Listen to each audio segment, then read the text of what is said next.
In the year 1886, an Apache woman vanished into the Wyoming night. The only man who could save her was the one who had already lost everything.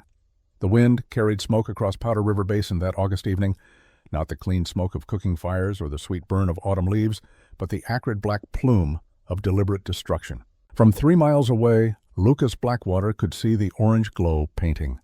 The horizon could taste ash on his tongue even before Isandro Mora came thundering up the dusty track to Split Pine Ranch. Lucas stood at his wife's grave. He had been standing there for the better part of an hour, turning an old U.S. Marshal's badge over in his weathered hands. The brass caught the dying sunlight, flashing signals to a past he had buried along with Sarah 12 months prior, 43 years old. Retired, done with violence, done with the weight of other people's troubles pressing down on his shoulders like a cross he could never quite set down. The badge felt heavier now than it ever had when he wore it. Sarah's headstone was simple. Just her name, the years bracketing a life cut short, and the words she had made him promise to carve there: she chose love. No flowery epitaphs, no scripture. Sarah had been practical even in death. The grave sat on a small rise overlooking Split Pine, sheltered by 3 ponderosa pines that gave the ranch its name. From here, Lucas could see everything he and Sarah had built. 1,500 acres of prime grazing land. A sturdy timber house with a stone chimney. Corrals and barns that had weathered 5 hard winters. 218 head of cattle wearing the Split Pine brand. It was supposed to be peace. It was supposed to be enough. The hoofbeats reached him before Ish's shout did. Lucas turned one hand, dropping instinctively to his hip where a colt had once ridden. The holster was empty now, had been for a year. The gun was wrapped in oilcloth in a trunk inside the house, buried beneath winter blankets and memories he tried not to disturb. Boss Ish reined in hard, his horse's flanks heaving. At 29, Isandro Mora was the best foreman Lucas had ever worked with, steady, loyal. The kind of man who asked few questions and kept his word once given. But tonight, his dark eyes were wild with something Lucas recognized too well: fear for someone else's life. Chief Red Hawk's place, Ish gasped. They burned it, burned everything, and they took Anna. The words hit Lucas like a fist to the gut. He knew that name, Ayanna Red Hawk, 26 years old, Chief Red Hawk's only daughter. The last time Lucas had seen her, she had been barely more than a girl, maybe 15, helping her father gather medicinal herbs in the high country above Fort Laramie. That had been 1875, 11 years ago, a lifetime ago, but he remembered Chief Red Hawk with perfect clarity, remembered the old Apache leader appearing at Split Pine in the winter of 1883 when Sarah's cough had turned bloody and the town doctor had shaken his head and spoken quietly about arrangements Lucas should make. The chief had brought herbs, had shown Sarah how to brew them into a tea that tasted like tree bark and smelled like the forest floor, had sat with her through long nights when Lucas had to ride out on martial business, keeping vigil with a patience that transcended language. Those herbs had bought Sarah 2 more years. 2 years Lucas got to hold her hand. 2 years to say the things that needed saying. 2 years to prepare for the hole her absence would leave. Chief Red Hawk had refused payment, had simply clasped Lucas's hand and said, "You protected my people when others would not. This is balance." Balance. The word tasted like obligation in Lucas's mouth. "How many men?" Lucas asked. His voice came out calm, flat, the marshal's voice. He had not used that tone in a year. 6 that I saw, Ish said. Maybe more in the trees. They had her on a horse, hands tied, heading north toward Harrow's line camp. Clayton Harrow. Of course. Lucas felt something cold settle in his chest. Not quite anger, not yet. Just a hard recognition that peace was a luxury some men would never allow others to keep. "Saddle 2 horses," Lucas said. "The fast ones." He walked to the house without looking back. Inside, the air still held Sarah's presence. Her books on the shelf, her shawl draped over the rocking chair, the faint scent of lavender she had loved. Lucas moved through it all like a man walking through a museum of his own life. The trunk was in the bedroom. He knelt, threw back the lid, pushed aside the blankets. The gun belt lay coiled like a sleeping snake. The twin Colts in their holsters gleamed with the oil he had faithfully applied every month, despite having no intention of wearing them again. The Winchester rifle rested beside them, and the badge and the few other tools of a trade he thought he had abandoned. Lucas strapped on the gun belt. The weight settled on his hips with terrible familiarity, like welcoming back a friend you had hoped never to see again. He checked both Colts with practiced efficiency. Loaded, clean, ready. The Winchester he slung across his back. At the door he paused, looked back at Sarah's empty chair. "I know," he said softly to the silence. "I know what you would say." But he also knew what she would expect. Sarah had loved the peace of Split Pine, but she had loved justice more. Had loved the man Lucas was when he stood between the innocent and those who would devour them. She had asked him to retire not because she feared his work, but because she feared the weight of it would break him after she was gone. Maybe she had been right to worry. Ish had the horses ready. Lucas swung into the saddle, settling his weight, feeling his body remember motions it had not performed in too long. The night was falling fast, now purple shadows spilling down from the Bighorn Mountains to the west. "Boss," Ish said carefully, "Harrow has maybe 20 men working for him, going after the girl that is declaring war." "I owe her father a debt," Lucas said simply. "Some debts don't ever get paid off. You don't have to ride with me." Ish smiled, tight and fierce. "You taught me to read and write when no one else would. I think maybe I have debts too." They rode north. 10 miles across broken country, following the trail of torn earth and scattered ash that Harrow's men had left like a deliberate insult. The line camp squatted in a shallow depression, more of a way station than a proper dwelling. Firelight leaked through gaps in the rough plank walls. 2 horses stood hip-shot at a rail outside. Voices drifted on the wind, coarse laughter, the clink of bottles. Lucas and Ish left their mounts 100 yards out and approached on foot. The night was thick now, moonless, the kind of dark that swallowed sound. Lucas moved like he had never stopped being a marshal, each step placed with care, each breath measured. Ish followed a shadow behind a shadow. At the barn, Lucas paused, listened. Inside, someone was crying, not loud, not hysterical, but the quiet, desperate sound of someone trying very hard not to make noise. The door was barred from outside. Lucas lifted the beam with infinite slowness, setting it aside without a whisper. He drew one. Colt eased the door open. The barn interior was a cave of deeper darkness. Lucas's eyes adjusted slowly. Shapes resolved, tack hanging on walls, hay bales stacked in corners. And in the back, a slight figure bound to a support post. 2 guards, one dozing against the wall bottle cradled in his lap, the other pacing board rifle slung carelessly over his shoulder, neither expecting trouble. Why would they? They worked for Clayton Harrow. Out here, that made them untouchable. Lucas crossed the space in 4 silent strides. His Colt's barrel cracked against the pacing guard's skull with surgical precision. The man dropped like a puppet with cut strings. The dozing guard jerked awake just as Ish's knife pricked the soft spot beneath his jaw. "Make a sound and it is the last thing you do," Ish whispered. The guard's eyes went wide and very still.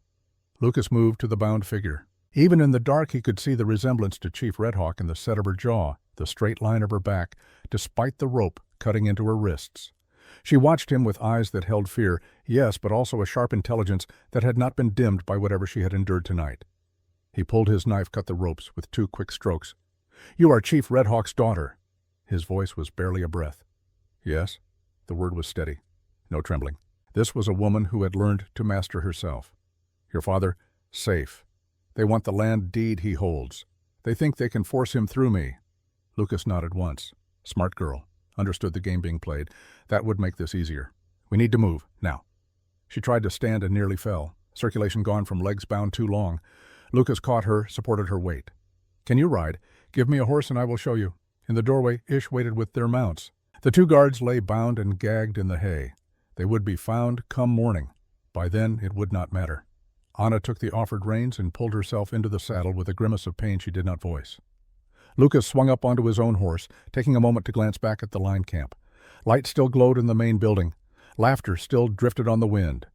They had perhaps an hour before anyone checked the barn, perhaps less. "Ride?" he said simply. They rode. The night swallowed them. Behind the line camp grew small and finally vanished. Ahead, Split Pine waited. Lucas kept them to hard ground where tracks would not show clear, choosing speed over stealth now. The horses stretched into a ground, eating lope hooves, drumming a rhythm that spoke of distance and safety. Beside him, Anna rode with the natural grace of someone who had learned horsemanship young and practiced it daily. Her hands were gentle on the reins despite the raw rope burns circling her wrists. She did not speak, did not ask questions, saved her breath for the ride. Another mark of intelligence. Dawn was still hours away when they reached Split Pine. Lucas led them directly to the house, dismounting before his horse had fully stopped. Ish took the reins, understanding without words what was needed. The horses would be walked, cool-watered, fed. The barn would be made to look undisturbed. Inside the house, Lucas stirred the banked coals in the fireplace Added kindling coaxed flame to life. Light bloomed warm and golden. He turned to look at Anna properly for the first time. She stood in the center of his home arms, wrapped around herself against shock as much as cold. Younger than he had thought. Not a girl anymore, but not far removed from it. Her hair hung in a dark braid down her back. Her dress, simple homespun, was torn at the hem and stained with smoke. But her eyes held the kind of steady awareness that came from living always a little bit on guard. Lucas shrugged out of his coat, held it out to her without a word. Anna took it, pulled it around her shoulders. "Thank you," she said softly. "Coffee?" Lucas asked. She nodded. He moved to the stove, finding comfort in the familiar motions. Fill the pot, measure the grounds, set it to heat. Simple tasks, human tasks. Things that had nothing to do with guns or violence or the complicated arithmetic of debts owed and paid. Anna sank into Sarah's rocking chair. Her gaze traveled the room, taking in the books, the modest furnishings, the feminine touches that spoke of the woman who had lived here. When her eyes found the photograph on the mantel, a small portrait of Sarah in her Sunday best, she paused. "Your wife?" Anna asked quietly. Lucas nodded, not trusting his voice. "I'm sorry." The words were simple, sincere. Lucas felt something in his chest ease fractionally. He poured coffee into 2 tin cups, brought one to Anna, settled into the chair across from her. They sat in silence for a time. The fire crackled. Outside, Ish's footsteps crunched on gravel as he finished his tasks. The night pressed close around the small island of warmth and light. Finally, Anna spoke. "Why did you come for me?" "Your father helped me once," Lucas said, "when my wife was sick. He gave us medicine, bought us time." He never mentioned knowing a marshal. "Former lawman," Lucas corrected. "I retired. This land was supposed to be peace." Anna's mouth quirked, not quite a smile. Seems peace is not something everyone wants." The door opened and Ish entered, bringing with him the smell of horse and hay. He stopped short when he saw Anna yanking off his hat. "Isandro Mora," he said formally. "I work for Mr. Blackwater." "Ayana Redhawk," Anna replied. "Most people call me Anna." Ish crossed to the shelf where Lucas kept the medical supplies. Basic things. Bandages, carbolic, needle, and thread. He brought the box to the table, set it down with exaggerated care, and promptly caught his boot on the chair leg. The box tilted. Ish grabbed for it. Bottles clinked together dangerously, but nothing broke. Lucas closed his eyes. "Grace has never been your strength, Ish." "No, boss. God gave me other talents." Anna laughed. Just a small sound, quickly stifled, but Lucas heard it. Heard the release in it. The first easing of the terrible tension she must have been carrying since Harrow's men came in the night. "Let me see your wrists," Lucas said. Anna held out her hands. The rope burns were angry red welts, raw in places where she had struggled. Lucas cleaned them carefully with a cloth dampened in water, then applied the carbolic with gentle efficiency. Anna did not flinch. "You have done this before," she observed. "Martial work involved patching people up sometimes. Nearest doctor was often days away." When he started to wrap the bandages, Anna stopped him with a light touch. "Let me," she said. She drew a small leather pouch from inside her dress. Despite everything, despite being kidnapped and bound and held captive, she had managed to keep this with her. She opened it to reveal dried herbs, carefully bundled. "My mother taught me," Anna said, crumbling some of the herbs between her fingers and mixing them with a little water from Lucas's cup to form a paste. "Apache women learn to heal. We survive by what we know." She applied the paste to her own wrists, then wrapped them with the bandages Lucas had set out. Her movements were practiced, efficient. When she finished, she looked up and found Lucas watching her. "What?" she asked. "Smart," he said simply. "Smarter than most sawbones I have known." "We learn what we must to live." She held out the pouch to Lucas, gesturing to the scrape on his forearm where a splinter from the barn door had torn through his shirt during the rescue. He had not even noticed it in the rush. "Let me," Anna said again. Lucas extended his arm. Anna's fingers were gentle as she cleaned the wound applied. The paste bandaged it with the same expert care she had shown her own injuries. This close, Lucas could smell the herbs, sharp and clean, and beneath that, the faint scent of pinewood smoke that clung to her hair. "Your father taught you well," Lucas said. Anna's hands stilled for just a moment. "He is a good man. He does not deserve what Harrow is doing to him." "What exactly is Harrow doing?" Anna finished tying off the bandage before answering. She sat back, met Lucas's eyes directly. "Harrow does not just want my father's land. He wants him to sign a transfer of water rights." Lucas frowned. "Why not just take the land?" "Because the land is protected by treaty. The Treaty of 1868 gave the White River Apache water rights along the eastern basin. Those rights are legally binding. Without my father's signature, transferring them, any claim Harrow makes is invalid. Understanding dawned on Lucas like cold light. So he cannot just kill your father and take it. He needs a legal transfer. Yes. And he thinks he can force that transfer by using me. Anna's voice hardened. He is wrong. The railroad, Lucas said quietly. I heard they were planning a new spur line through the basin. They would need those water rights. Anna nodded. The announcement comes next month. Harrow has been buying up land for 3 years, positioning himself. My father's rights are the last piece. Without them, Harrow's land is worth a fraction of what the railroad would pay. Lucas leaned back in his chair, thinking. The picture was clearer now. This was not about cattle rustling or territory disputes. This was about money. Serious money.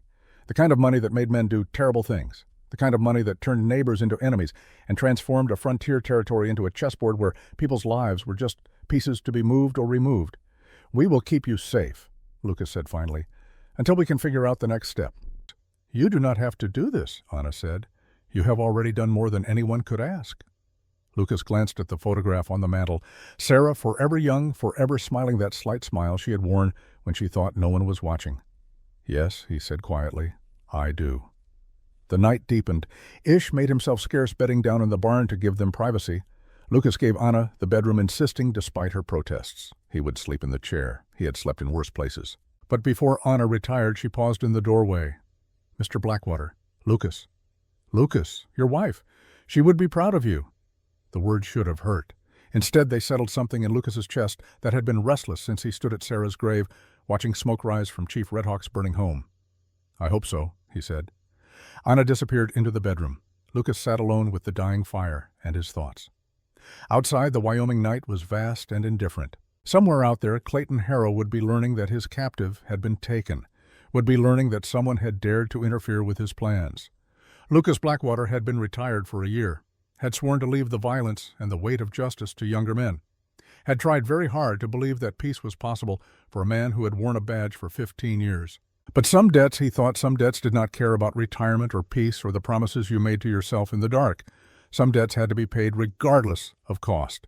He touched the badge in his pocket. Then he reached for the Winchester and began to clean it. Old habits, old reflexes. The marshal was not dead, only sleeping. And Clayton Harrow had just made the mistake of waking him. The night had deepened to full dark when Lucas heard the soft nicker of a horse outside. His hand found the colt before his eyes opened fully. He moved to the window, peering through a gap in the curtains. A single rider sat motionless in the yard. Even in silhouette, Lucas knew that posture, that stillness. Kyle. Lucas stepped onto the porch gun, holstered but ready. Kyle dismounted slowly, hands visible. I came alone, Kyle said, just to talk. Talk then. Kyle moved closer, stopping at the porch steps. The moonlight caught his face, carving it into harsh planes of light and shadow. Harrow wants the girl. He is willing to pay you to walk away. She is not for sale. I told him you would say that. Kyle's jaw worked. Lucas, you cannot win this. Harrow has 20 men, money, connections. The sheriff is in his pocket. And yet here you are warning me. Why? For a moment something flickered in Kyle's eyes. Old loyalty, perhaps, or regret. Because I remember who taught me that protecting the innocent matters more than following orders. Then help me. I cannot. The words came hard. I have made my choices, but I can give you this. You have until tomorrow night to reconsider. After that, Harrow will not send me to talk. He will send men who do not hesitate. Kyle swung back into his saddle. I am sorry it came to this. So am I. Lucas watched him right into the darkness, then returned inside. Anna stood in the bedroom doorway, wrapped in a blanket. Who was that? She asked. An old friend, Lucas said quietly, making sure I understand the stakes. He checked the rifle, counted his ammunition, made his plans. Tomorrow, the real fight would begin. Dawn broke cold over Split Pine Ranch. Lucas stood in the barn counting heads while the cattle lowed and shifted in the holding pens. 218 steers, each one representing months of work, careful breeding investment in a future he and Sarah had planned together. Now they represented something else, survival, and perhaps justice. Ish moved among the animals with easy confidence, separating out the strongest for the long drive ahead. The plan was simple on its face. Drive the herd 200 miles northeast to the stockyards in Cheyenne. Sell them for top dollar before winter. Use the money to keep Split Pine running another year. Simple. Except nothing involving Clayton Harrow stayed simple for long. Lucas heard footsteps behind him and turned. Anna stood in the barn doorway, dressed in clothes that had belonged to Sarah. Practical trail clothes, split skirt for riding, heavy cotton shirt, boots that were slightly too large. She had braided her hair tight and wore a wide-brimmed hat against the sun. "I am going with you," she said. Not a question, a statement. Lucas studied her. The rope burns on her wrists were still visible beneath fresh bandages. The shadows under her eyes spoke of a night with little sleep, but her jaw was set and her gaze was steady. "This drive will be dangerous," Lucas said carefully. "Harrow will not let us reach Cheyenne without a fight. Which is exactly why I should be there. He wants me. If I stay here, he will just come for me again. Better I am with you where we can see trouble coming." The logic was sound. Lucas could not argue with it. But the thought of putting her in harm's way, of failing to protect Chief Red Hawk's daughter after everything the old man had done, sat heavy in his gut. "Can you shoot?" he asked. Anna's expression shifted. Something that might have been amusement flickered in her eyes. "Bow and arrow. My father taught me when I was 7. I can hit a rabbit at 50 yards. Bows are quiet, good for hunting." Lucas crossed to the wall where his spare rifles hung. He took down a Winchester, checked the action, handed it to her. "But this is faster." Anna accepted the rifle with both hands, held it like it was a snake that might bite. Her fingers found the trigger guard, hesitantly, uncertainty written in every line of her body. Lucas watched her struggle with the unfamiliar weight and could not quite suppress a smile, or stick with the bow. "No," Anna's chin came up. "Teach me." So he did. In the yard behind the barn, with the sun climbing and the cattle ready to move, Lucas showed Anna the basics. How to seat the rifle against her shoulder, how to sight down the barrel, how to breathe out slowly as the trigger broke. She was a quick study, absorbing each instruction with focused intensity, but the rifle clearly felt wrong in her hands. Too heavy, too foreign. After her 5th shot went wide of the fence post they were using as a target, Ish wandered over. He leaned against the corral, watching with barely concealed amusement.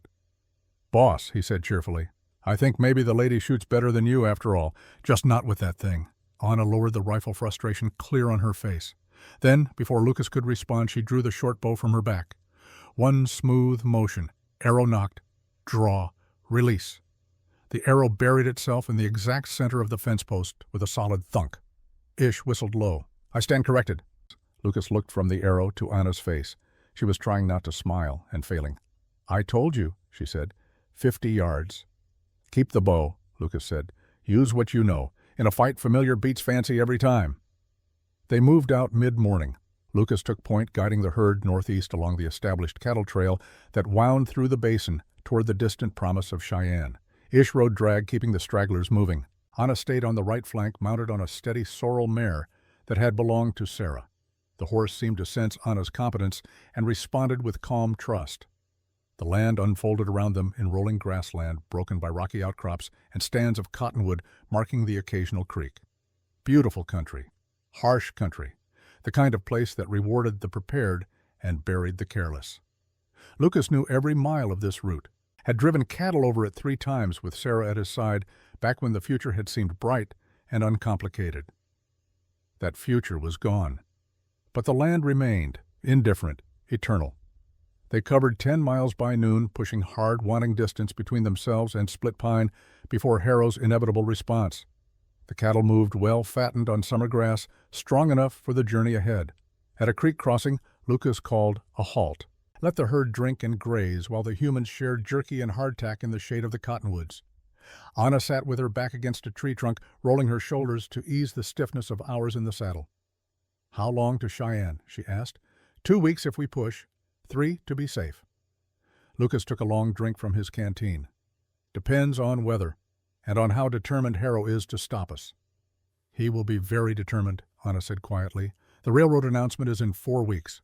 He needs my father's signature before then, or his entire plan collapses." Ish squinted at the horizon.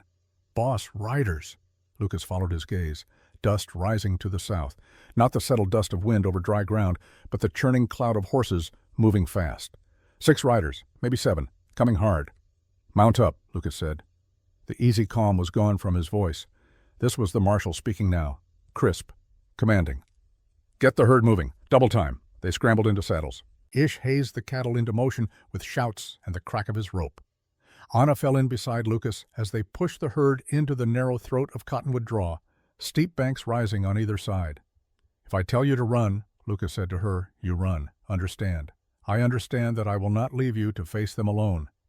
Lucas wanted to argue. There was no time. The riders were closing fast, and now he could see them clearly. 6 men, hard-looking, well-armed, led by a tall figure on a gray horse that Lucas recognized with a sinking feeling in his chest. Cale Rivers. The riders spread out in a line across the trail ahead, blocking the draw. Lucas raised his hand, and the cattle slowed, milling nervously. He rode forward alone, stopping 20 feet from Cale's position. "Lucas!" Cale's voice carried easily in the still air. "Turn back. Harrow wants the girl. She is under my protection." Lucas kept his hands visible, away from his guns. "Not ready to draw, not yet, but ready to be ready. You were always stubborn." Cale shook his head, almost sadly. "This does not have to end badly." "Then right away, let us pass." For a moment something flickered across Cale's face. Regret, maybe, or memory.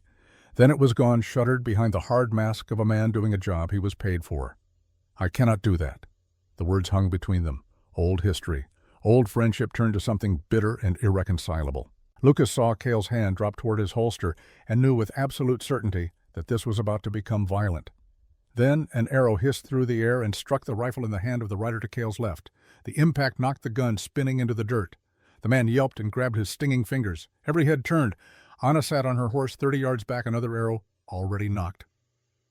Her face was calm, focused, utterly without fear. "The next one will not miss," she called. "It will just hurt more." Lucas used the distraction, drew both Colts in a single fluid motion, and fired twice, not at men. At the ground in front of the horses.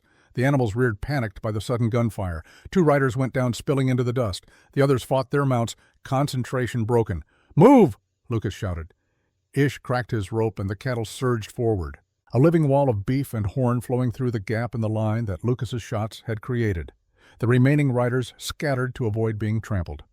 Lucas and Anna rode in the wake of the herd, bent low over their horses' necks as confused gunfire cracked behind them. They burst out of the draw at a full gallop.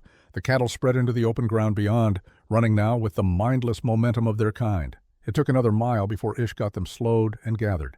Lucas pulled up, turning to look back. The riders had not pursued, were regrouping, probably deciding whether to chase or report back to Harrow. Either way, they had bought some time. Not much, but enough. Anna rode up beside him, the bow still in her hand. Her face was flushed, eyes bright with adrenaline. "Are you hurt?" "No." Lucas holstered his guns. "That was good shooting." "I told you, 50 yards. Despite everything, Lucas almost smiled. "So you did." They made camp that night beside a spring-fed stream, the cattle bedded down and quiet under a sky thick with stars. Ish built a small fire and set coffee to boil while Lucas and Anna tended the horses. The adrenaline of the ambush had faded, leaving Anna with hands that shook slightly as she unsaddled the mare. Lucas saw but said nothing, just moved closer, his presence a quiet reassurance. When Anna sat down by the fire, he brought her a tin cup of coffee and settled across from her. "The first time is always hard," he said. "Shooting at people even to miss, it changes something inside." Anna wrapped both hands around the cup, seeking warmth. "Does it get easier?" "Yes." Lucas stared into the flames. "That is the scary part. It should not get easier, but it does." Ish appeared with a plate of beans and hardtack, offering it to Anna. As he handed it over, his boot caught on a rock, and he stumbled. The plate tilted dangerously. Beans sloshed. Anna grabbed it just before the whole thing tipped into the dirt. "Careful," she said, laughing, despite herself. Ish straightened with wounded dignity. "The ground here is treacherous." "The ground is flat," Lucas observed. "Tricky flat ground, the worst kind." The moment of levity broke the tension. Anna ate, drank her coffee, color returned to her cheeks. After a while, Ish excused himself to check the herd perimeter, leaving them alone with the fire and the immense silence of the prairie night. "That man," Anna said, "the one who led them. You knew him." It was not a question. Lucas sighed. "Cale Rivers. He was my deputy once. 6 years ago, maybe 7. Best tracker I ever worked with. Smart. Capable. I taught him everything I knew about law work." "What happened?" Lucas fed a stick to the fire, watching it catch and burn. "We had a case. Cattle rustlers hitting ranches along the North Platte. Big operation. Maybe 20 men involved. I wanted to build evidence, get warrants, do it legal and clean. Cale thought I was wasting time, thought we should just round them up and let a rope sort it out. You disagreed. I believed in the law, still do mostly. We argued. He called me weak, said I cared more about procedure than justice, left the badge on my desk, and walked out. Lucas paused. 3 months later, I heard he was working for Clayton Harrow. Anna absorbed this quietly. He chose the wrong side. He chose money and power over principle, but he was not always that way. Once he was a good man, or I thought he was. Lucas looked up, met her eyes. People change, Anna. Sometimes they become less than they were. Do you think he will come after us again? Yes, Harrow pays too well for him to give up, but next time we will be ready. The fire crackled. Somewhere in the darkness, a coyote called. Lucas stood stretched, trying to work the tension from his shoulders. You should sleep, he said. I will take first watch. Lucas, Anna's voice stopped him. Earlier, you asked if shooting at people gets easier. Does protecting them get harder? He considered the question. Thought about Sarah. About all the people he had tried to save over 15 years wearing a badge. About the ones he had succeeded in protecting and the ones he had failed. No, he said finally. That is the part that stays the same. The part that matters. Anna nodded, seeming satisfied with this answer. She rolled herself in a blanket and lay down by the fire. Within minutes, her breathing had deepened into sleep. Lucas walked the perimeter of their Camp Winchester cradled in his arms. The night was vast and full of small sounds. Wind in the grass, the shift and low of cattle, the crackle of the fire.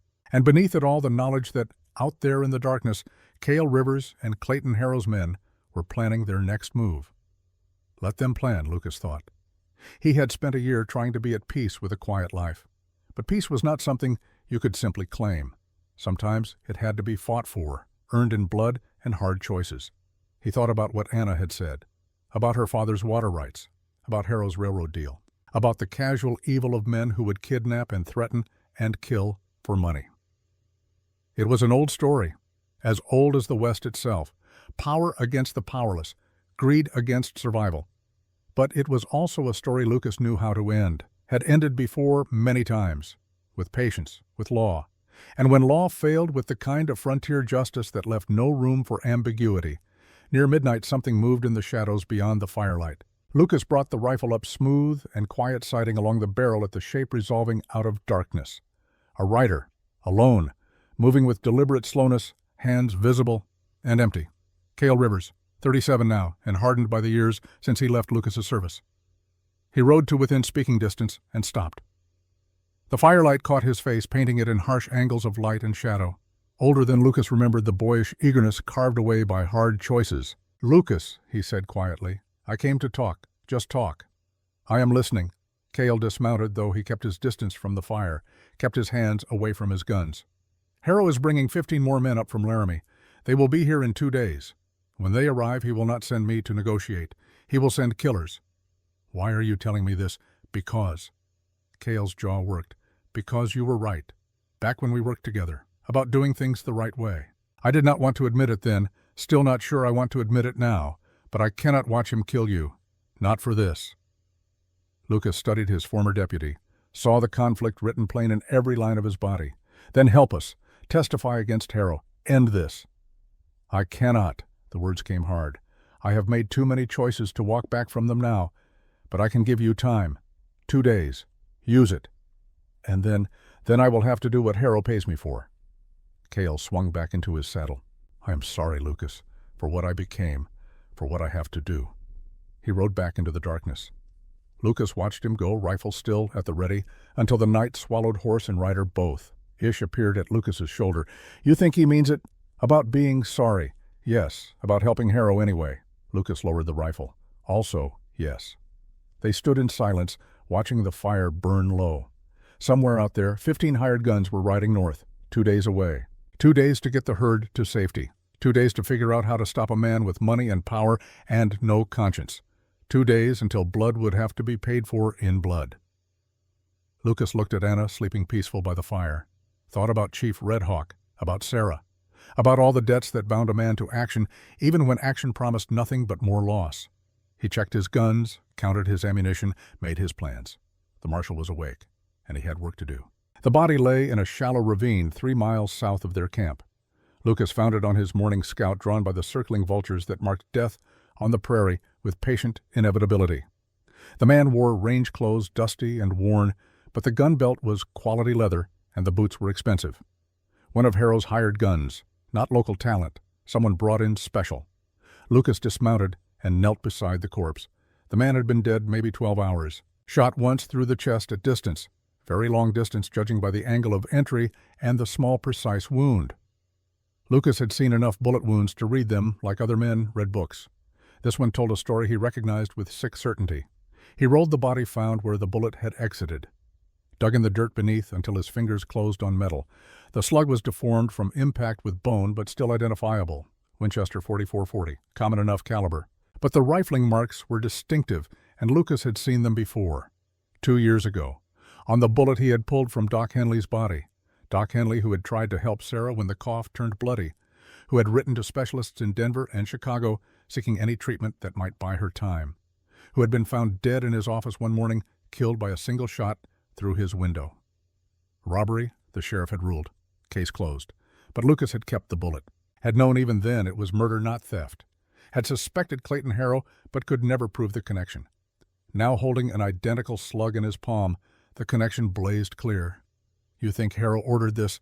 Anna's voice made him turn. She had followed him, moving quiet as smoke through the prairie grass. "I know he did."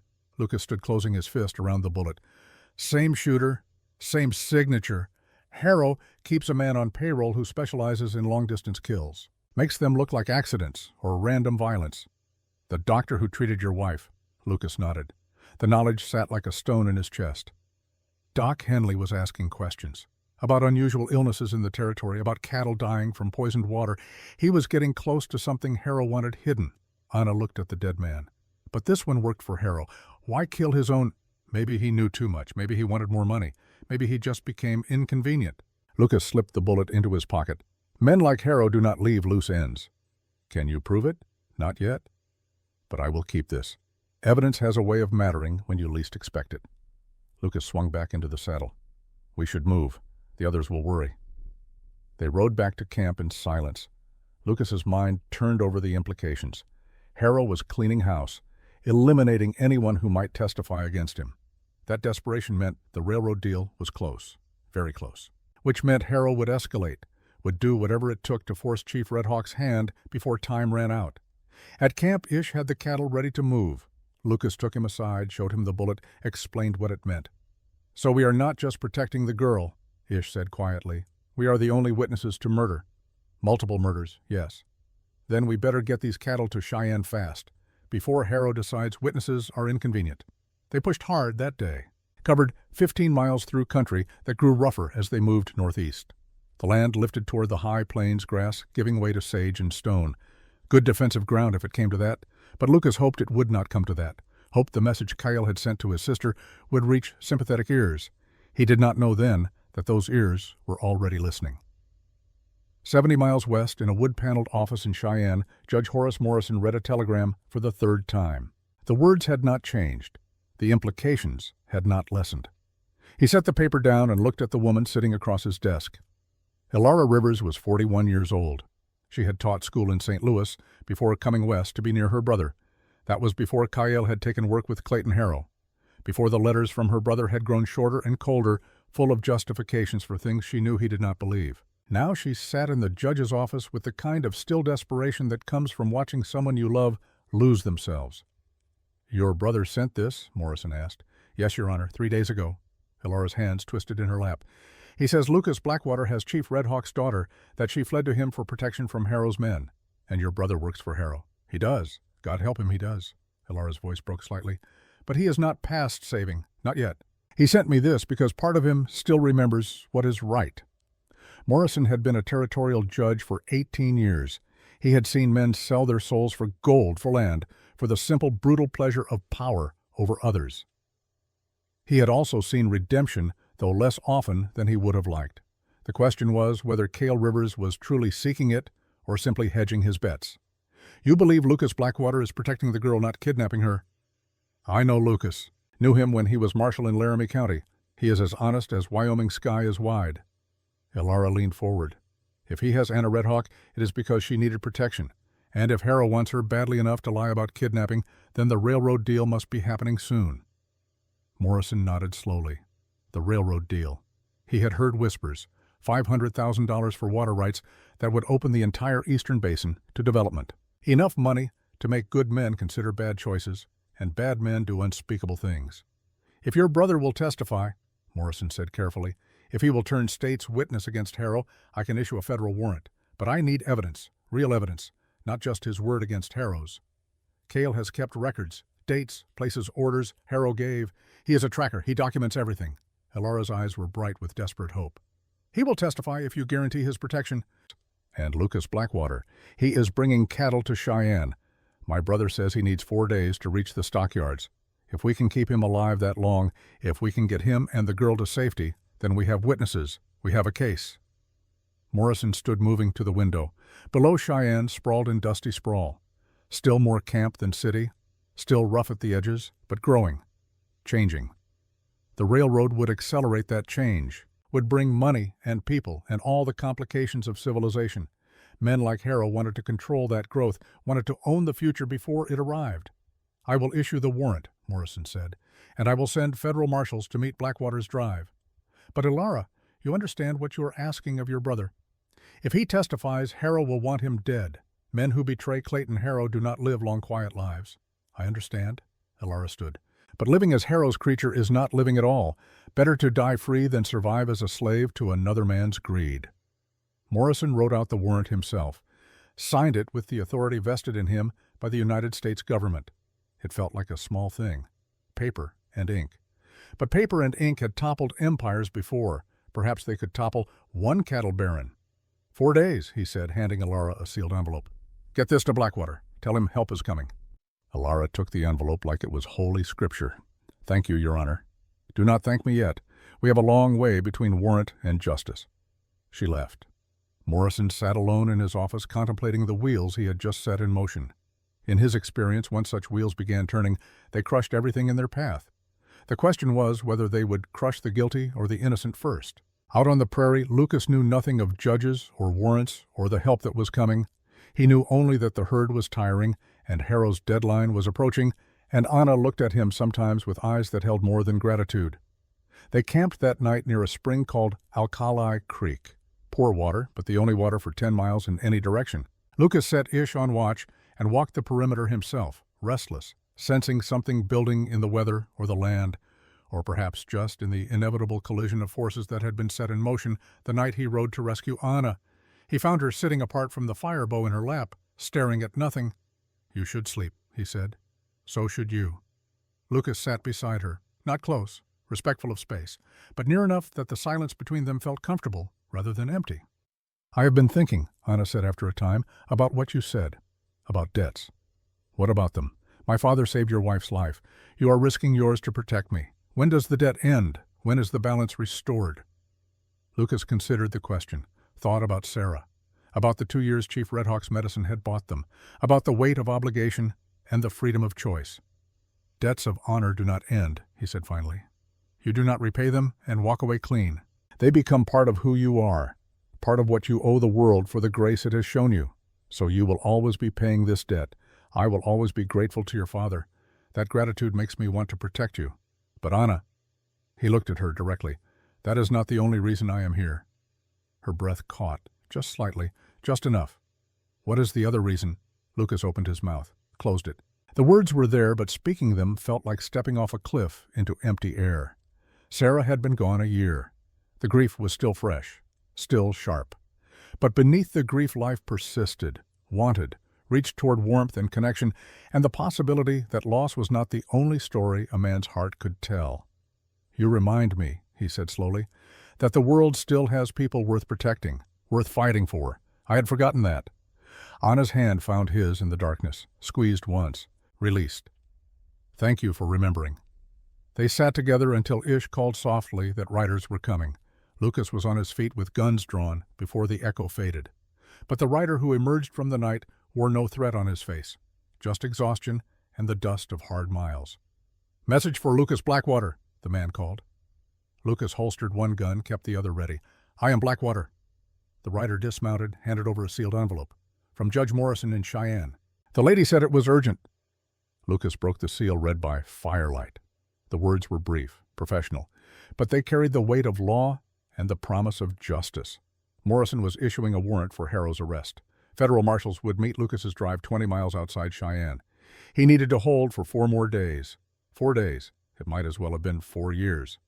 "Can you do it?" Anna read over his shoulder. "We can try." The messenger accepted coffee, rested an hour, then rode back into the night. Lucas stood holding the letter, feeling the balance shift. They were not alone now, not just a retired marshal and a handful of allies against Harrow's money and guns. The law was moving, slow, ponderous, but moving. He folded the letter carefully and tucked it inside his shirt. "Get some sleep," he told Anna. "Tomorrow we push for the meeting point, and tomorrow Harrow will know he is running out of time." She went to her bedroll. Lucas took first watch, walking the perimeter with the Winchester cradled, and his thoughts racing ahead to what must come. 4 days. Harrow would not wait 4 days, would not simply let them walk into federal protection. He would move. Soon. Hard. The night deepened. Stars wheeled overhead in their ancient patterns, indifferent to the small dramas of men below. Lucas thought about Sarah, about how she had always believed in him, even when he struggled to believe in himself, about how she had made him promise to keep living after she was gone, to find meaning, to protect those who needed protecting. He touched the letter inside his shirt. Then he checked his guns and waited for the dawn. Somewhere to the south, Clayton Harrow was planning. Somewhere in Cheyenne, Judge Morrison was mobilizing. And somewhere in the space between law and justice, between debt and choice, Lucas Blackwater stood watch over a herd of cattle and a woman who had reminded him why some fights are worth the cost. 4 days. They would need every hour. 3 days of hard driving brought them within sight of Carter's Crossing. The land had changed. Gone were the rolling grasslands of the basin. Here the earth folded and buckled, carved by ancient water into formations that spoke of violence frozen in stone. The crossing itself was a notorious choke point where the old cattle trail squeezed between towering red cliffs on one side and the churning rapids of the Powder River on the other. A place where men on high ground could control everything that moved below. Lucas sat his horse on a rise 1/2 mile south, studying the terrain through his battered field glasses. What he saw made his jaw tighten. Riders. Too many riders, spread across the high points in positions that showed military thinking. Someone who understood fields of fire and overlapping coverage. Someone who had been taught well. "Kyle," he said quietly. Ish rode up beside him, shading his eyes against the afternoon sun. "How many?" 15 that I can see. Probably more in reserve. Lucas lowered the glasses. "They are not trying to hide. They want us to see them. Want us to know we cannot go through. Can we go around?" "Not with the herd. Next water is 40 miles east and the ground is too broken. Cattle would scatter." Lucas looked back at where Anna waited with the cattle, her face calm, but her hands tight on the reins. "We go through or we do not go at all." "Then we go through." The voice came from behind them. Lucas turned to see Anal Rick riding up the slope, and behind him a sight that made something shift in Lucas's chest. 6 more riders, local ranchers, men Lucas recognized from his marshal days. Weathered men with hard hands and harder eyes. Men who had lost stock to Harrow's rustlers. Men who had watched their neighbors driven off land their families had worked for generations. Anal reined in beside Lucas. At 62, he was lean as a whip and twice as tough. "Heard you might need some help getting to Cheyenne." "This is not your fight, Anal." "The hell it is not." Anal spat into the dust. "Harrow hit 3 small ranchers this month alone. Burned out the Johnsons. Ran off the Kendricks. My spread is next if someone does not stop him." He gestured to the men behind him. "We figure stopping him starts here." Lucas looked at the faces, recognized Tom Brennan, who ran cattle near Thunder Basin, Sam Yates, whose daughter Harrow's men had threatened, old Pike Morrison, no relation to the judge, but every bit as stubborn. These were not gunfighters. They were ranchers, family men, but they had come anyway, rifles across their saddles and determination written in every weathered line. "Harrow has professional guns," Lucas said. "Men who kill for money. This could go bad fast." "Could?" Arnold allowed. "But it could also go right.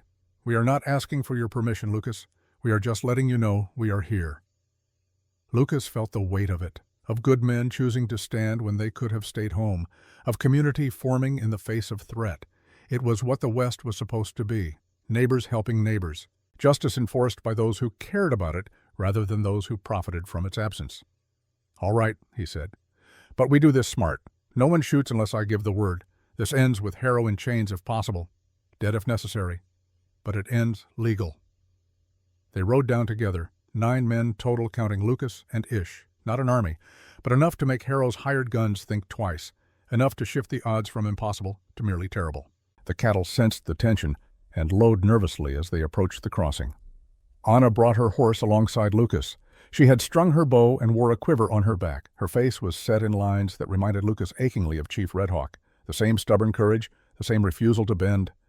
"Whatever happens," she said quietly, "thank you for everything. We are not done yet." "I know, but just in case." Lucas wanted to promise her safety, wanted to swear that everything would work out.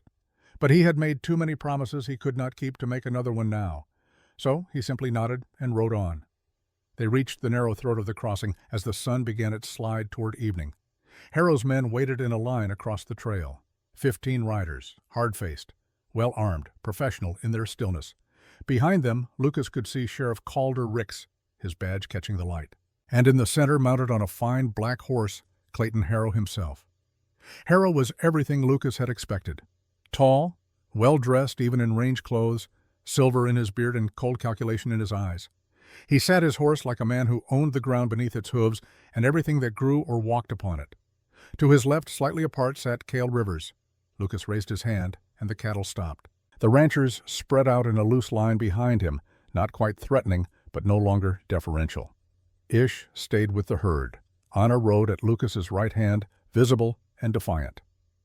For a long moment no one spoke, just the wind moving through the canyon and the nervous shift of horses, and the weight of violence hanging in the air like smoke. Finally, Harrow smiled. It did not touch his eyes. "Marshal Blackwater," he said. His voice was cultured, Eastern, a voice that belonged in a Denver boardroom, not on a Wyoming cattle trail. "I believe you have something that belongs to me. I am not a marshal anymore, and the lady belongs to herself. The lady is a kidnapping victim. Sheriff Ricks has a warrant for your arrest." Harrow gestured lazily toward Calder. The sheriff shifted in his saddle, clearly uncomfortable. "Now, Lucas," he began, "this does not have to be difficult." "You are right." Lucas kept his voice level. "It does not. Anna Red Hawk came to me for protection from Harrow's men. She is here by choice. There is no kidnapping." Anna urged her horse forward a step. "I am here willingly, Sheriff. Mr. Harrow's men burned my father's home and took me captive. Marshal Blackwater rescued me." "Ex-marshal," Harrow corrected smoothly. "And your story against mine, my dear. I think we know whose word carries more weight in this territory." "Maybe." Lucas reached into his shirt, pulled out the deformed bullet he had carried since finding the body. "But physical evidence carries weight anywhere. This is a Winchester .44-40 slug, pulled from one of your hired guns 3 days ago. Same rifling marks as the bullet that killed Doc Henley 2 years back." Harrow's smile faltered. "Just for a second. Just enough. You have a man on payroll who specializes in long-distance kills," Lucas continued. "You used him to murder the doctor. Used him to eliminate anyone who got too close to your operation. And now you are using him to silence your own men when they become inconvenient." "That is a wild accusation from a man facing arrest." "Is it?" Lucas looked past Harrow to where Cale sat silent.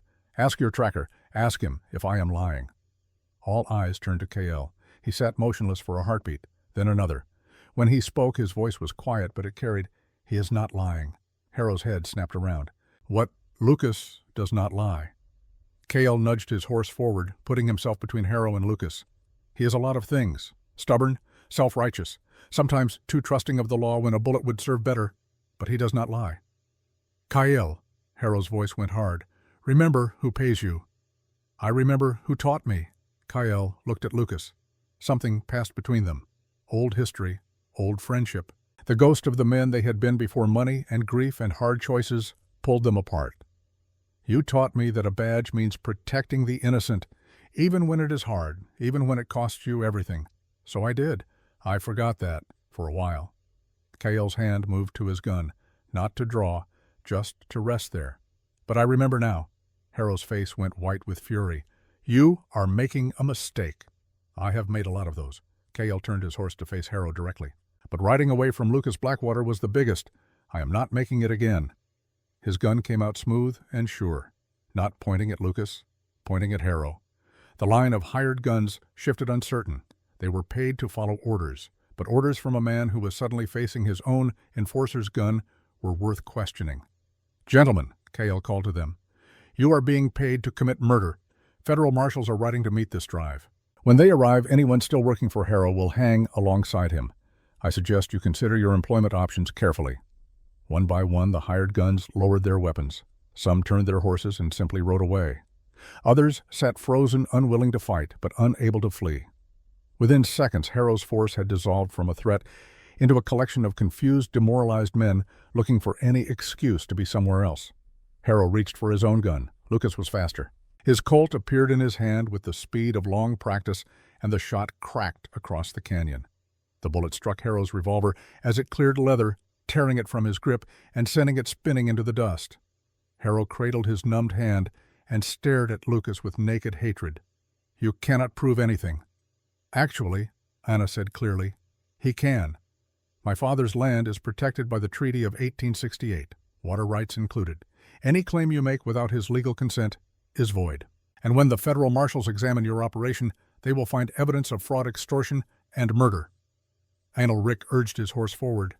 "We know what you have done, Harrow. The rustling, the fires, the threats. You have terrorized this territory long enough."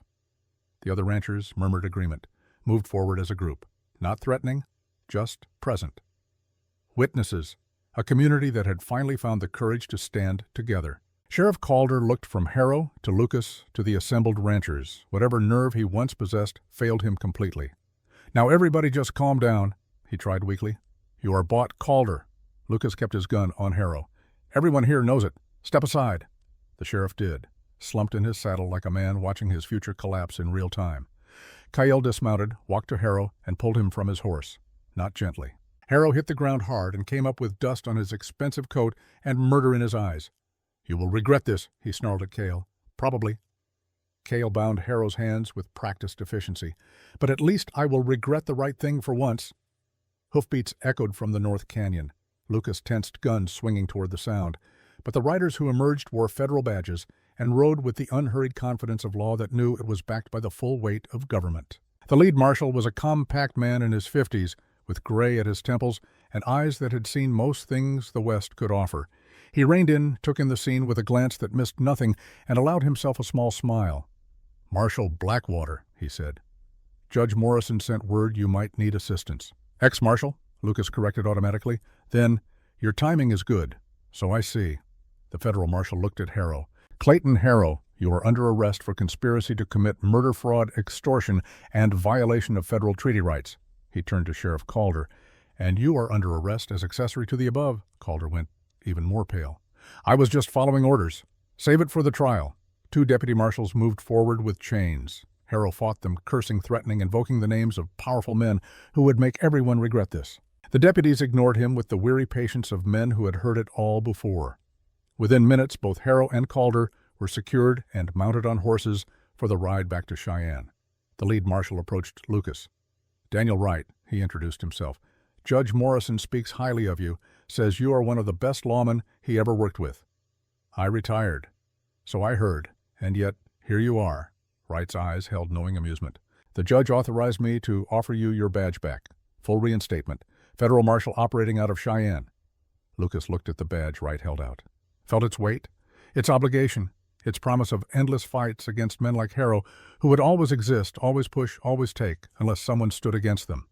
Then he looked at Anna, at the cattle, at the ranchers who had ridden to help him, not because they were lawmen, but because they were neighbors, at the life he and Sarah had tried to build at Split Pine, at the possibility that maybe, just maybe, peace was still achievable if you fought for it hard enough.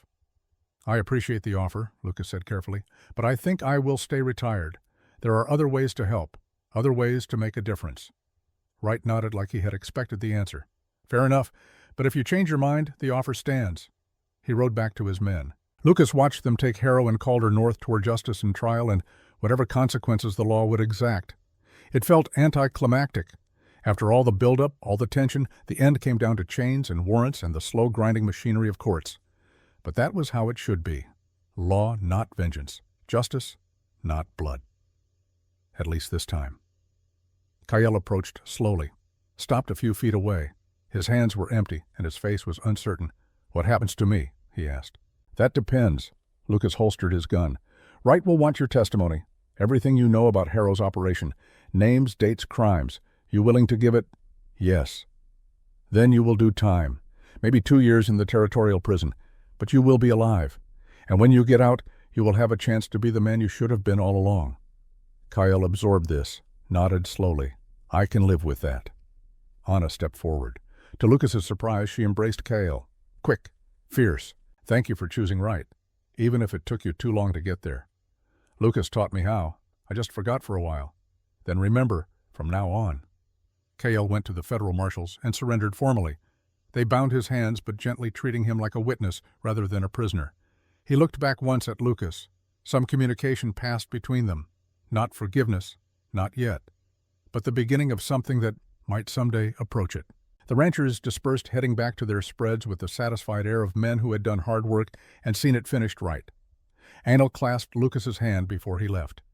You need help moving that herd to Cheyenne, you let us know. I will. And Lucas, good to see you wearing the white hat again, even without the badge. He rode off. One by one the others followed until only Lucas, Anna, and Ish remained with the cattle and the long, empty miles ahead. Ish grinned. So, do we drive these cows to market or just stand here appreciating our victory? We drive. Lucas swung into his saddle, felt the familiar ache of too many hours riding, felt also the unfamiliar lightness of conflict resolved without bodies to bury. Cheyenne stockyards are still 2 days north. They moved the herd through Carter's Crossing as the sun touched the canyon rim. The cattle, oblivious to how close they had come to being casualties of human greed, simply walked where guided. Anna rode beside Lucas in comfortable silence. After a while she spoke. You could have taken the badge. I could have, but you did not. No. Why, Lucas thought about it, about Sarah and the life they had planned, about debts and honor and the difference between justice and revenge, about a young Apache woman who had reminded him that protecting the innocent was not a job, but a calling, about the possibility that a man could serve something larger than himself without needing an official sanction to do it. Because, he said finally, I think the badge made me forget that being a marshal was not about the authority. It was about choosing every day to stand for something that mattered. I can do that without brass on my chest. Anna smiled. Your wife chose well. She did. They rode into the gathering dark with the cattle flowing around them like a slow river. Ahead lay Cheyenne. Markets, money, the future. Behind lay Harrow in chains and Cale facing his reckoning, and a community that had learned it could stand together against threats that seemed insurmountable. And beside Lucas rode a woman who had needed saving, but had also done some saving of her own, who had reminded him with her courage and her bow and her unflinching honesty that heroes came in all shapes, that strength was not always measured in guns and fists, that sometimes justice was as simple and as complicated as a good people refusing to surrender. The stars came out, the night settled deep and quiet, and Lucas Blackwater, ex-marshal rancher protector of the innocent, rode toward whatever came next with a light heart and a clear conscience. Some debts could never be fully repaid, but they could be honored. Every single day. In every choice that mattered. That would have to be enough. 2 days of easy driving brought them within sight of Cheyenne. The town sprawled across the high plains like something half-finished, which in many ways it was. Frame buildings stood beside canvas tents. Proper storefronts neighbored rough shanties. The railroad tracks cut through the center, gleaming ribbons of steel that promised connection to the wider world and all the complications that entailed. Smoke rose from 100 chimneys. The sound of hammers and saws carried on the wind. A city being born in real time. Lucas sat his horse on a low rise, looking down at it all. Beside him, Anna was quiet. The cattle grazed behind them, Ish keeping watch with the easy competence of a man who had done this work all his life. 218 head, not a single animal lost. Against all odds, and Clayton Harrow's malice, they had made it. It looks different than I imagined, Anna said. What did you imagine? Something more settled, more permanent. She gestured at the chaotic sprawl. This looks like it could blow away in a strong wind. Some of it probably will, but what is built solid will stay. That is how towns grow. The weak parts fall away. The strong parts endure. Anna glanced at him. Is that what you learned being a marshal, to tell what will endure? I learned that endurance is not about strength alone. It is about knowing when to bend and when to stand firm. Towns that survive are not the ones built hardest. They are the ones built with enough give to weather the storms. They rode down into Cheyenne as the afternoon sun painted everything in shades of gold and amber. People stopped to watch them pass. A cattle drive was not unusual, but something in the procession must have caught attention. Perhaps the federal marshals riding escort at a respectful distance. Perhaps the stories that had already reached town about Harrow's arrest. Perhaps simply the way Lucas sat, his horse straight-backed and alert, radiating the quiet authority of a man who knew his business and would not be turned from it. The stockyards sprawled on the eastern edge of town, corrals and chutes and loading ramps built to handle the endless flow of cattle moving east to feed a growing nation. Lucas negotiated with the yard boss, a heavy-set man named Carmichael, who knew beef when he saw it and did not try to cheat. "Fine stock," Carmichael said, walking the fence line and eyeing the herd with professional assessment. "Split Pine Ranch, the brands say. That is Bram Blackwater's operation. Was. He passed 3 years back. I bought the place from his widow." It was not quite a lie. Lucas had married Sarah 6 months after Bram's death from influenza, had taken on the ranch that had been her first husband's dream, had tried to make it his own. The distinction seemed unimportant now. Well, whoever bred these animals knew their business. Prime beef. I can give you top dollar, $12 a head. Lucas did the arithmetic. $2,616. More than enough to keep Split Pine running another year. Enough to hire hands and make improvements and perhaps even expand. It felt like breathing room, like possibility. "Deal," he said. They shook on it. Carmichael had his men start the count and sort. Lucas stood at the fence watching his cattle flow into the yards and felt something settle inside him. A piece of the journey complete. Not the whole story, but a chapter finished. Anna found him there as the last light faded. "Ish says the sale went well. Well enough. So Split Pine survives. For now." Lucas looked at her. "What about you?" "What happens now? I have to find my father. Make sure he is safe." Anna hesitated. "And then, I do not know. Everything feels uncertain." "Uncertainty is just another word for possibility." She laughed softly. "Is that more martial wisdom? That is just life wisdom, hard-earned." A boy approached Dusty from running and thrust a note into Lucas's hand. "Judge Morrison wants to see you. Says it is important." Lucas read the brief message, nodded. "Tell the judge I will be there within the hour." The courthouse was the most substantial building in Cheyenne. 2 stories of solid timber and stone, built to mean something. Lucas climbed the steps with Anna at his side. Inside, the air smelled of paper and ink and the musty scent of law books. A clerk directed them to Morrison's chambers on the 2nd floor. Judge Horace Morrison stood when they entered. He was older than Lucas had expected, past 60, white-haired, but his eyes were sharp and his handshake was firm. "Marshal Blackwater," he said, "though I understand you prefer not to use the title." "Just Lucas. And Miss Redhawk. I am very glad to see you safe." Morrison gestured to chairs. "Please sit. We have much to discuss." They sat. Morrison moved to his desk, retrieved a thick folder, and settled into his own chair with the air of a man preparing for a long conversation. "Clayton Harrow has been formally charged with 12 counts, including murder, conspiracy, fraud, and violation of federal treaty rights. Sheriff Calder faces charges as accessory. Both are being held without bail pending trial." 12 counts, Lucas repeated. "I only gave you evidence for 2. Once we started looking, more came to light. Harrow was not careful about covering his tracks. He assumed his money and influence made him untouchable." Morrison smiled thinly. "He assumed wrong. What about Cale Rivers?"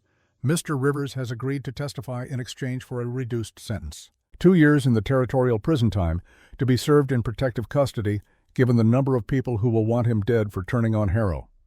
Morrison paused. "He asked me to tell you he is sorry. For everything."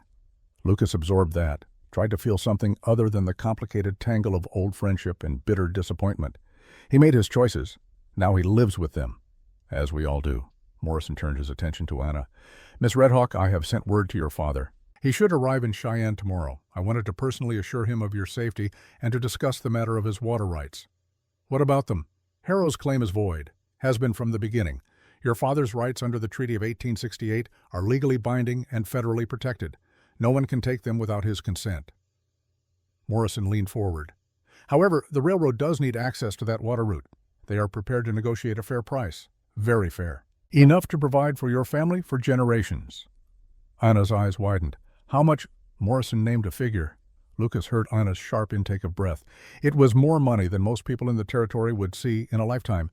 Life-changing money. Future building money.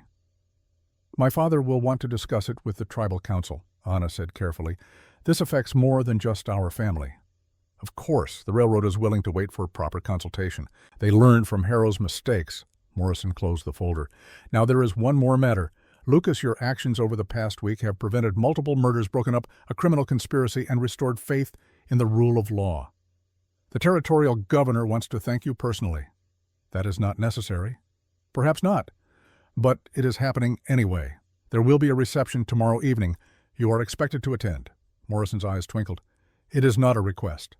Lucas sighed. Sarah had always handled the social obligations, had known what to say and when to smile, and how to navigate the complicated dance of territorial politics. He was just a man who knew how to track criminals and shoot straight. The thought of a formal reception made his skin itch. I will be there, he said reluctantly. Excellent. And Miss Redhawk, you are, of course, invited as well. They left the courthouse as full dark settled over Cheyenne. Street lamps glowed at intervals, islands of light in the prairie darkness. Anna walked close beside Lucas, her shoulder occasionally brushing his arm. A reception, she said. Do you own anything suitable to wear? I have a suit. Wore it to Sarah's funeral. Have not touched it since. Perhaps it is time. They found rooms at the Cattleman's Hotel, a respectable establishment that catered to ranchers bringing stock to market. Lucas paid for adjoining rooms, aware of propriety, even as some part of him wished propriety would go to hell. Anna was young, beautiful, brave beyond measure, and completely inappropriate for a man still mourning his wife. Except Sarah had been gone a year, and she would have been the first to tell him that life was for the living. In his room, Lucas stood at the window, looking out over Cheyenne's chaotic sprawl. Somewhere out there, Chief Red Hawk was traveling to be reunited with his daughter. Somewhere Harrow sat in chains, contemplating the ruin of his ambitions.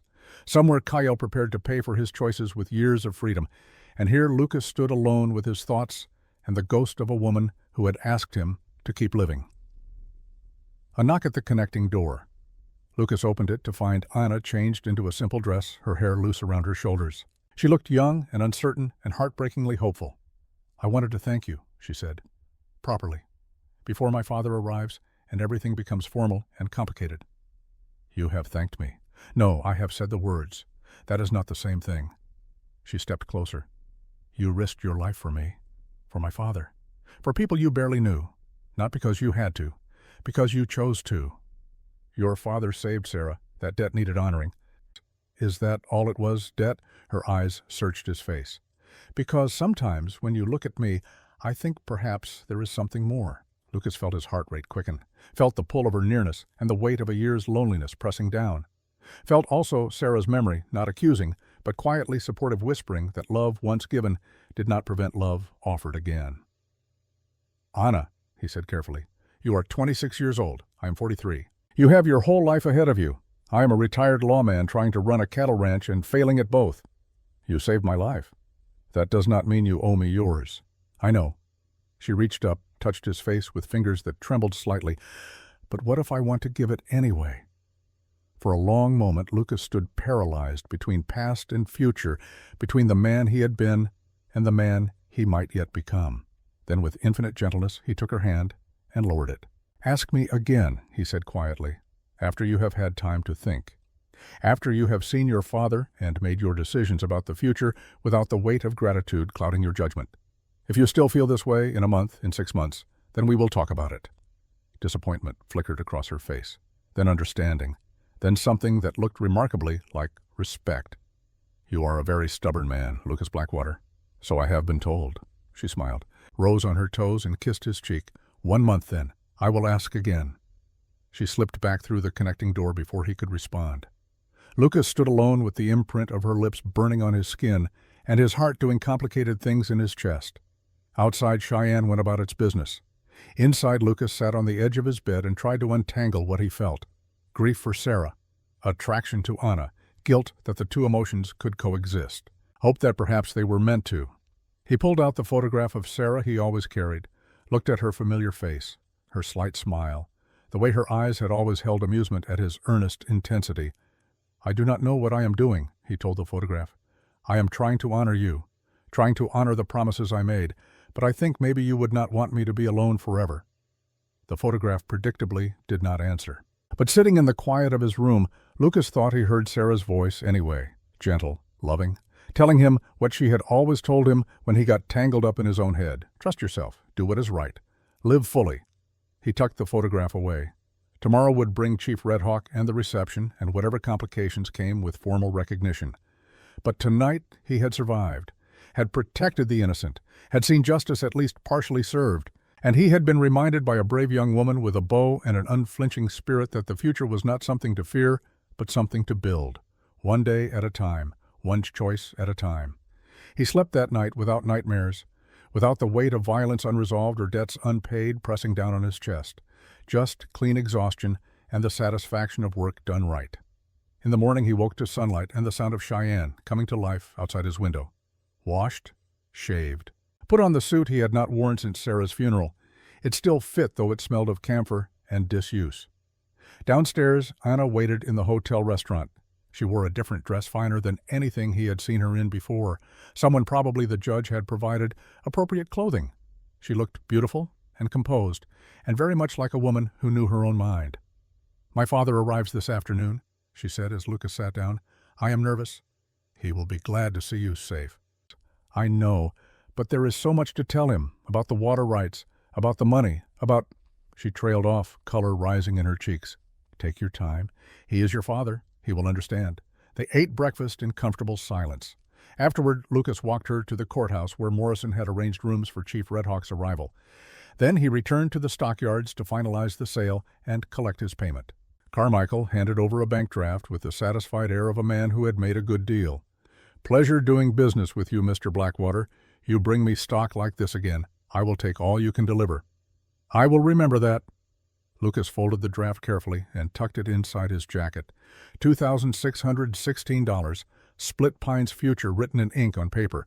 He thought about what he could do with it. New breeding stock, repairs to the barn, maybe even hire a hand or two to ease the burden on Ish. Or maybe a small voice whispered, build something new, something that honored Sarah's memory by creating rather than simply maintaining. He would have time to decide. For now there was a reception to endure and a young woman to see reunited with her father. The weight of justice, Lucas thought, was not just in seeing wrongs righted. It was in all the moments that came after. The rebuilding, the healing, the slow, careful work of making sure the scales once balanced stayed that way. He had spent 15 years as a marshal learning that lesson. Maybe it was time to spend the next 15 proving he had learned it well. The reception hall was too warm and too crowded. Lucas stood near the wall, tugging at his collar and wishing he were anywhere else. The territorial governor, a florid man named William Ross, had been talking for 10 minutes about law and order and the civilizing influence of good men standing against corruption. Lucas had stopped listening after the first 5. Around him, Cheyenne's elite mingled in their finest clothes, cattlemen in new suits, merchants in silk vests, their wives in dresses that cost more than most ranch hands earned in a year.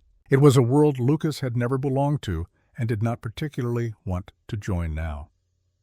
Across the room, Anna stood with Judge Morrison, looking far more comfortable than Lucas felt.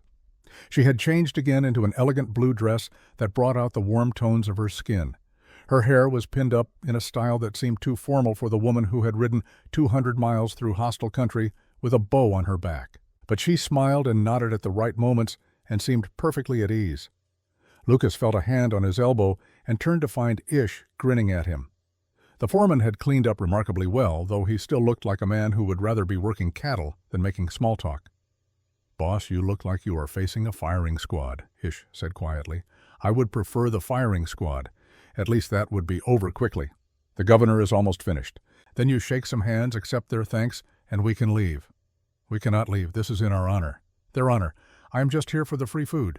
Ish nodded toward the buffet table. "Have you tried the roast beef, almost as good as what we sold to Carmichael?"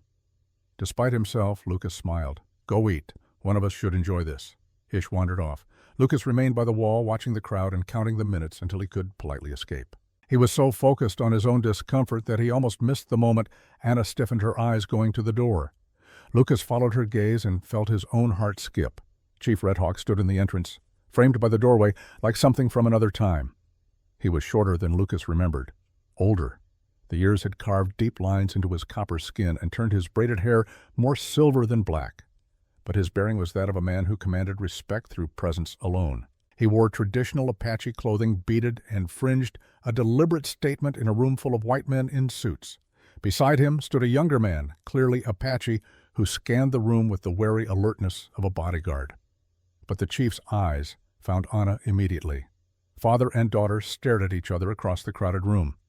Then Anna was moving, not running, but not walking, either covering the distance with quick, graceful steps. "Father," she said, her voice breaking on the word. Chief Red Hawk opened his arms and Anna stepped into them. Lucas saw the old man's eyes close, saw his shoulders shake with emotion, carefully controlled, heard him murmur something in Apache too quiet for anyone else to catch. The room had gone silent, all conversations stopping as people turned to watch the reunion. After a long moment, they separated. Chief Red Hawk held Anna at arm's length, studying her face with the intensity of a man confirming his daughter had truly survived. "You are well?" he asked in English, heavily accented but clear. "Yes, Father, I am well." "This man Blackwater, he protected you. He saved my life, more than once." Chief Red Hawk's eyes found Lucas across the room. Lucas felt the weight of that gaze, felt himself being measured and assessed with the careful judgment of a father whose daughter had been in danger. Then the chief nodded once and began walking toward him. Lucas straightened instinctively, old military bearing taking over. Chief Red Hawk stopped directly in front of him and extended his hand. Lucas took it. The old man's grip was still strong. "Your wife," Chief Red Hawk said. "The medicine helped for 2 years, 2 good years. I got to say goodbye. That was your gift. And you returned it by protecting my daughter. The balance is restored. Sir, with respect, there is no balance between what you gave me and what I did. Sarah was everything to me. Those 2 years were beyond price." Chief Red Hawk studied him for another long moment. Then, surprisingly, he smiled. "My daughter speaks well of you. Says you are a good man. Stubborn, but good." "I cannot argue with that assessment. Can you argue with the rest?" Lucas blinked. "The rest? She thinks perhaps you are more than just a protector, more than just a friend repaying debt." The chief's eyes held unmistakable amusement. "She is young, but she is not foolish. When she makes her mind up about something or someone, she does not waver." Heat crept up Lucas's neck. "Sir, I assure you, I have been completely honorable. We have not, there has been nothing inappropriate." "I know. If there had been, we would not be having this pleasant conversation." Chief Red Hawk's smile widened fractionally. "But I have eyes, and I see how she looks at you, how you look at her when you think no one watches." Lucas had no response to that. Fortunately, Governor Ross chose that moment to call the room to attention. He stood on a small raised platform at the front of the hall, glass in hand, waiting for silence. "Ladies and gentlemen," Ross began, "we are gathered tonight to honor 2 individuals whose courage and dedication have made Wyoming Territory safer for all its citizens. Marshal Lucas Blackwater." "Ex-Marshal," Lucas muttered, "and Miss Ayanna Red Hawk, who showed remarkable bravery in the face of grave danger." Ross gestured expansively. "Thanks to their actions and those of the federal marshals who responded so ably, Clayton Harrow and his criminal enterprise have been dismantled. Justice has been served." Applause filled the room. Lucas endured it with as much grace as he could muster.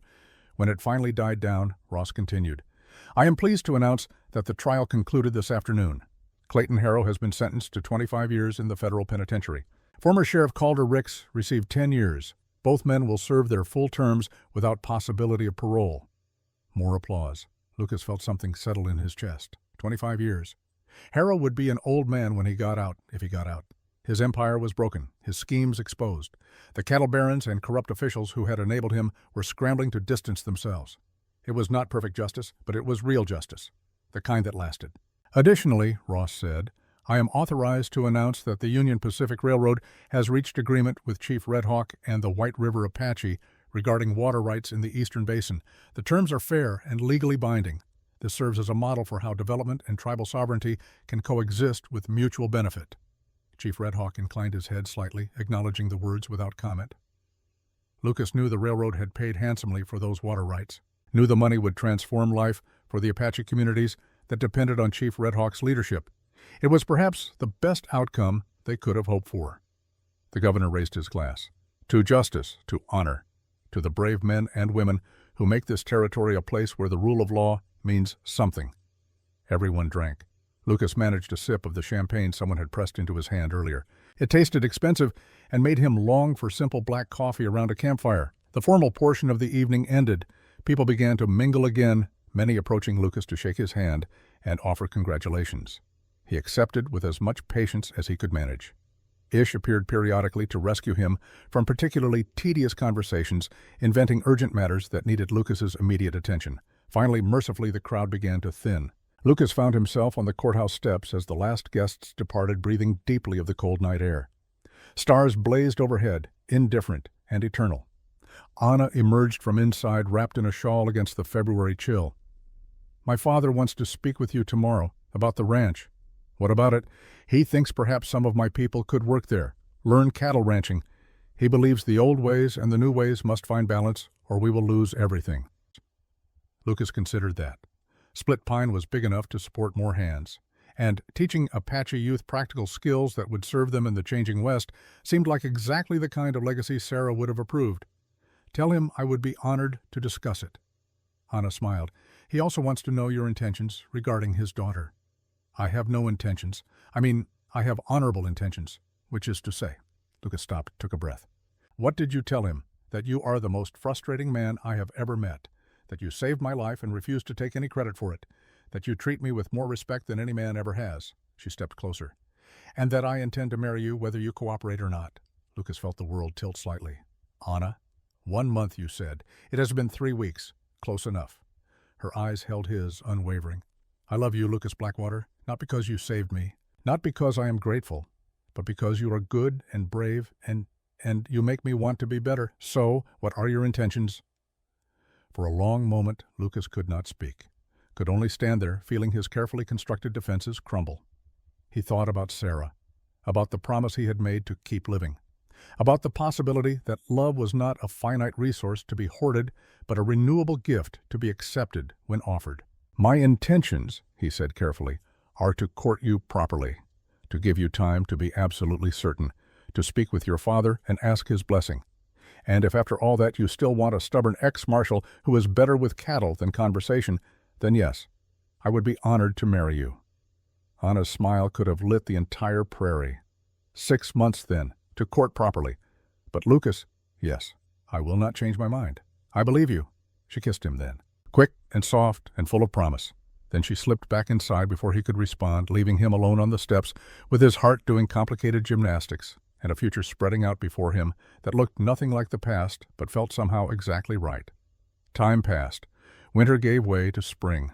The land thawed and greened and came alive with the season's renewal. 6 months after the reception, on a warm August morning in 1887, Lucas Blackwater stood on the porch of Split Pine Ranch and surveyed his domain. The cattle grazed fat and content in the east pasture. The barn had a new roof. The corrals had been expanded.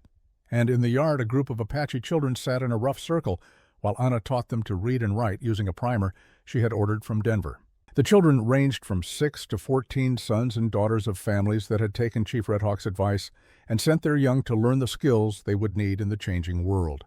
They lived in a cluster of cabins Lucas and Ish had built on the north section of the property. They worked alongside the ranch hands, learning to ride and rope and manage cattle. And in the evenings, Anna taught them letters and numbers and the histories of both their people and the nation that was slowly absorbing them. It was not perfect. There were tensions, misunderstandings, moments when the gulf between cultures seemed too wide to bridge. But there was also laughter, shared meals, young people from different worlds learning to work together toward common goals. Lucas heard footsteps and turned. Chief Red Hawk climbed the porch steps with the careful movements of a man whose joints protested the effort. He had taken to visiting Split Pine regularly, ostensibly to check on his daughter and the children. But Lucas suspected the old chief simply enjoyed the community that was forming here. "The children progress well," Chief Red Hawk said, settling into the rocking chair that had once been Sarah's. "Anna is a good teacher, patient. She learned from her mother, and from you, I think." The chief pulled out a pipe, began the ritual of packing and lighting it. "The railroad money came through last week, more than I expected. They needed those water rights badly. You negotiated well." "I negotiated fairly. There is a difference." Chief Red Hawk puffed his pipe, sending fragrant smoke into the morning air. "Some of that money will go to building a real school with a real teacher, for all the children in our community. That is good. And some will go to purchasing cattle, starting our own ranch operation modeled on what we learn here." The chief glanced at Lucas. "With your guidance, if you are willing to provide it." "Of course." They sat in comfortable silence, watching Anna with the children. One of the younger boys was struggling with his letters. Anna knelt beside him, guiding his hand, her patience infinite. The boy's face lit up when he finally got it right. Lucas saw her smile and felt his heart do that familiar skip. "You have not married her yet," Chief Red Hawk observed. "We have been courting, properly, as I promised. 6 months is long enough for courting. Marry the girl before she loses patience and find someone less cautious." Lucas laughed. "Is that your blessing?" "It is my insistence. She has chosen you. You have clearly chosen her, though you are stubborn about admitting it. Stop wasting time." As if summoned by the conversation, Anna looked up from her students and caught Lucas watching her. She smiled warm and knowing, and his last reservations crumbled. Chief Red Hawk was right. What was he waiting for? Permission from Sarah's ghost. She had already given it. Permission from himself to be happy again. He had served his grief, had honored his promises, had kept living as Sarah asked. Now it was time to start building.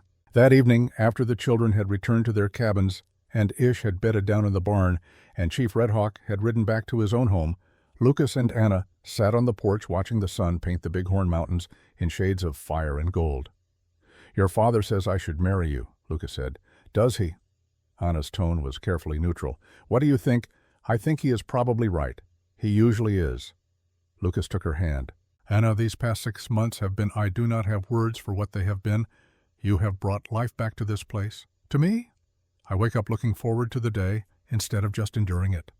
That sounds like the beginning of a proposal. It is meant to be." He turned to face her fully. "I loved Sarah. I always will. But she is gone and you are here, and I think maybe loving you does not diminish what I felt for her. It honors it, shows that what she gave me was not wasted." Anna's eyes glistened. "Are you asking me to marry you, Lucas Blackwater?" "I am. If you will still have a stubborn ex-marshal who talks to his cattle and avoids social gatherings." "Yes," she said simply. "Yes, I will marry you." He kissed her then, properly, the way he had wanted to since that night on the courthouse steps. She leaned into him, her hand coming up to rest against his chest, and for a moment the world narrowed to just the two of them and the future they would build together. When they finally separated, both slightly breathless, Anna laughed. "My father will want to plan a proper ceremony. It will take months." "I can wait. I have gotten good at patience." "Have you?" She smiled. "I have noticed." They sat together as full dark settled over Split Pine. In the distance, coyotes called.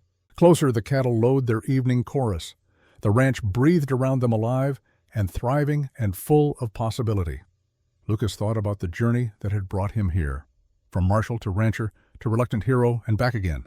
From grief to gratitude to something that might be approaching peace.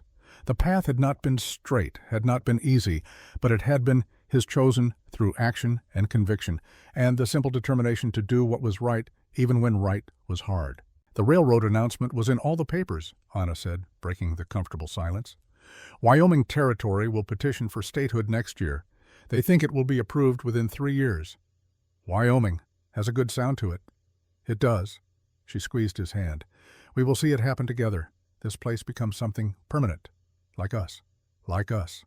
They watched the stars emerge one by one in the darkening sky. Watched the land settle into its nightly rhythms. Watched the future unfold before them in all its uncertain promise. Somewhere in a territorial prison, Clayton Harrow sat in a cell, contemplating the ruin of his ambitions. Somewhere in protective custody, Cale Rivers wrote letters to his sister describing the slow hard work of becoming a better man. Somewhere in Cheyenne, Judge Morrison prepared cases that would continue cleaning corruption from the territory. And here at Split Pine Ranch, Lucas Blackwater and Anna Red Hawk sat in the gathering dark and planned their wedding and their future and the legacy they would leave. Not a legacy of violence or wealth or power, but a legacy of justice honored and community built and love freely given. The kind of legacy that endured long after the names were forgotten and the stories faded. The kind written not in stone or gold, but in the lives touched and the next generation taught and the simple stubborn choice made every day to stand for something that mattered. Sarah would have approved Lucas' thought, would have been proud of what he had made from the pieces of his broken life, would have loved Anna for her courage and her kindness and her refusal to let Lucas hide from the possibilities of happiness. The stars blazed overhead. Stars blazed. The land stretched away in all directions, wild and beautiful and full of promise. And Lucas Blackwater, ex-marshal, rancher, teacher, protector of the innocent, sat beside the woman he loved and felt for the first time in years, completely at peace. Some debts could never be fully repaid. Some griefs never completely healed. Some scars remained tender to the touch. But life went on anyway, offering second chances and new beginnings, and the possibility that the best chapters were still unwritten. Lucas intended to make the most of every one. The end.